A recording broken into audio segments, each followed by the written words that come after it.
The history of all hitherto existing society is the history of class struggles. In the earlier epochs of history, we find almost everywhere a complicated arrangement of society into various orders. In ancient Rome, we have patricians, knights, plebeians, slaves. In the Middle Ages, feudal lords, vassals, guildmasters, journeymen, apprentices, serfs.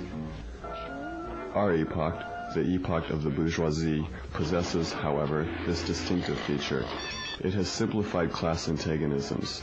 Society as a whole is more and more splitting up into two great hostile camps, into two great classes directly facing each other, bourgeoisie and proletariat.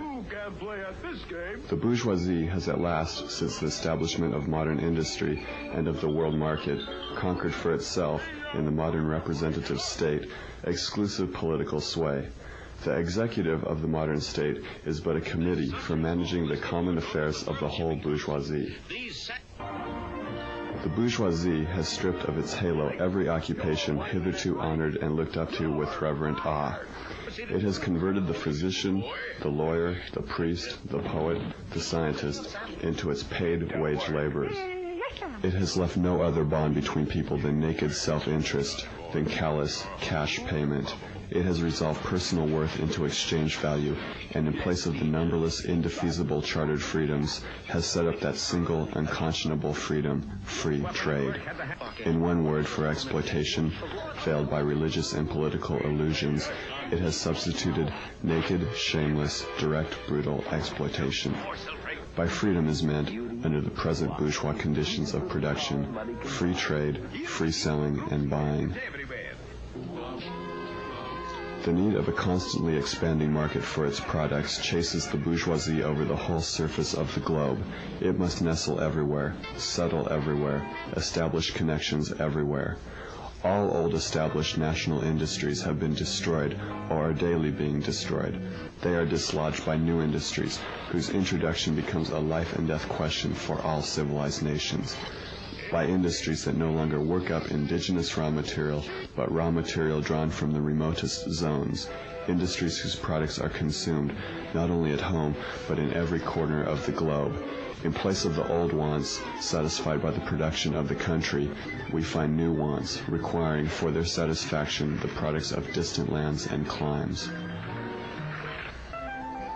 It compels all nations on pain of extinction to adopt the bourgeois mode of production. It compels them to introduce what it calls civilization into their midst, i.e., to become bourgeois themselves. In a word, it creates a world after its own image.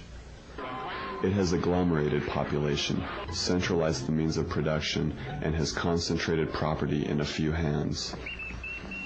Subjection of nature's forces to man, machinery, application of chemistry to industry and agriculture, steam navigation, railways, electric telegraphs, clearing of whole continents for cultivation, canalization of rivers. What earlier century had even a presentiment that such productive forces slumbered in the lap of social labor? Modern bourgeois society, with its relations of production, of exchange, and of property, a society that has conjured up such gigantic means of production and of exchange, is like the sorcerer who is no longer able to control the powers of the netherworld whom he has called up by his spells. In these crises there breaks out an epidemic that in all earlier epochs would have seemed an absurdity, the epidemic of overproduction. And how does the bourgeois get over these crises? On the one hand, by enforced destruction of a mass of productive forces, on the other, by the conquest of new markets and by the more thorough exploitation of the old ones. The various interests and conditions of life within the ranks of the proletariat are more and more equalized in proportion as machinery obliterates all distinctions of labor and nearly everywhere reduces wages to the same low level. The proletarian movement is a self-conscious, independent movement of the immense majority in the interests of the immense majority. The proletariat, the lowest stratum of our present society, cannot stir, cannot raise itself up without the whole superincumbent strata of official society being sprung up into the air. Now and then the workers are victorious, but only for a time. The real fruit of their battle lies, not in the immediate result, but in the ever-expanding union of the workers. This union is furthered by the improved means of communication which are created by modern industry and which place the workers of different localities in contact with one another. We communists have been reproached with the desire of abolishing the right of personally acquiring property as the fruit of one's own labor, which property is alleged to be the groundwork of all personal freedom, activity, and independence.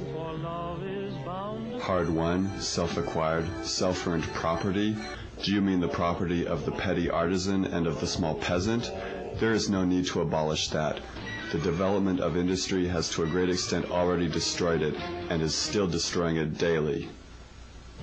You are horrified at our intending to do away with private property, but in your existing society, private property is already done away with for 9/10 of the population. Its existence for the few is solely due to its non-existence in the hands of the 9/10. Communism deprives no one of the power to appropriate the products of society.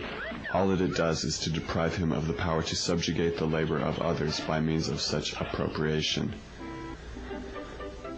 The bourgeois claptrap about the family and education, about the haloed co-relation of parent and child, becomes all the more disgusting the more, by the action of modern industry, all family ties among the proletarians are torn asunder, and their children are transformed into simple articles of commerce and instruments of labor.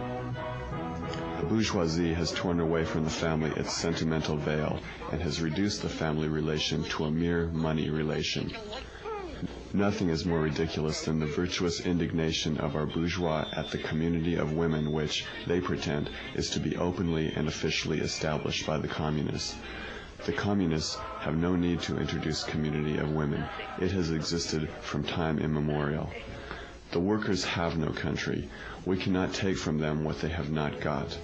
Political power, properly so called, is merely the organized power of one class for oppressing another.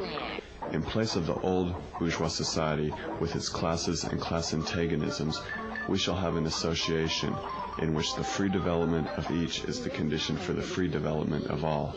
The communists disdain to conceal their views and aims. They openly declare that their ends can be attained only by the forcible overthrow of all existing social conditions. Let the ruling classes tremble at a communist revolution. The proletarians have nothing to lose but their chains. They have a world to win. Workers of all countries, unite.